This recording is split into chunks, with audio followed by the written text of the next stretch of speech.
here is the first way to start building confidence, okay, is that you need to do what this guy did and build your life up. If you are at a point right now where you part of the reason you're not approaching women is because you can I realistically look at yourself and say, I don't think I have the lifestyle that a woman's going to want. I don't think I have things set up in place now to be able to support a woman. Then you really need to get that situated first for your own ease of mind, because subconsciously you're always going to be looking at yourself thinking, I know where I am in life right now, and based on where I'm at, this is what I'm determining in terms of whether or not a woman's going to want me. And the more you have stuff together, subconsciously, the more self-confidence you're going to have in being able to approach women. Because think about this, right? Think about, I remember when I used to go to parties, when I first moved to California and I was going to parties and I had no job. Even if I'm at a party, everybody else is talking about, oh, I'm working on this project. Oh, I'm doing this at my job. I just got this raise, this and that. And I'm standing there like, still trying to find I didn't want to say to them that I hadn't found my place yet and didn't have money coming in, whatever. So I'd just be there silent. But that put me in a position of like crouching down and being really like, nervous about who I was. And did I want to tell these women that are at these parties that I don't have any kind of prospects going on, because I know they're going to judge me if I say I have no job and I don't have money coming in and I can't figure out how I'm going to support myself or pay my rent this month, And so all that stuff can cause anxiety, can cause depression. It can cause you to be a lesser version of yourself that you're going to project out into the world. So my suggestion is get your money right. Okay. Get your money right. Figure out what you got to do to be able to get that money, whether it's get a full-time job, whether it's invent or create something, but do something that's going to get your money up, not just for women, but for you. Because I'm telling you, when you are able to pay your bills and not have to worry about if you're going to be able to pay the other ones, you're less in your head about how less of a guy you are, because you start realizing, oh, wait, I can pay stuff on time. I can go to a dinner and blow. I went to a dinner last night for a friend of mine who's leaving town, and it was a steakhouse in Beverly Hills, and we did family style meal. Every single person paid $154. 10 years ago, even, I'd have been looking at the menu like, okay, I'm gonna get like the salad and like maybe one appetizer and just water to drink because I can't contribute more than that. Last night I was just like, okay, here, you need more? Let me know.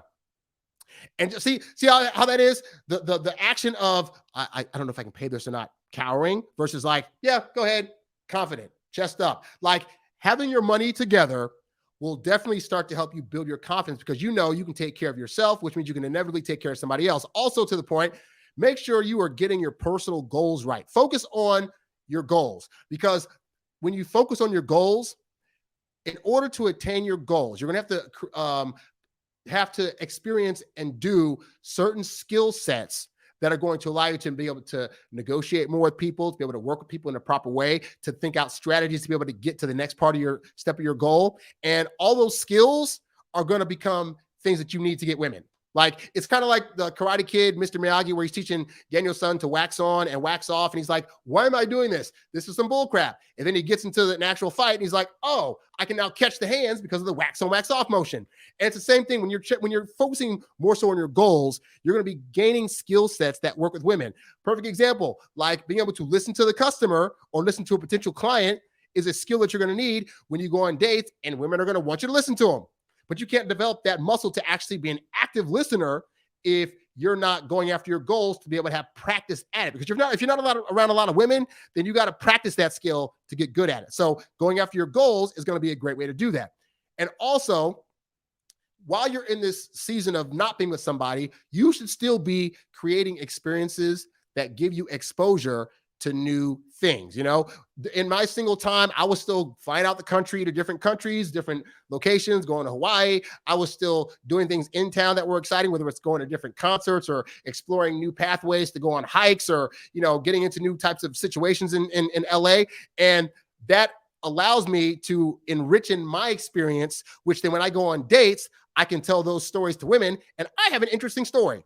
And women are going to look at that like, wow, this guy's, because I've had plenty of women on dates say this, right? I'll say, for example, I went to this concert last week because I just wanted to go. I did a concert. I went to a Dua Lipa concert last year.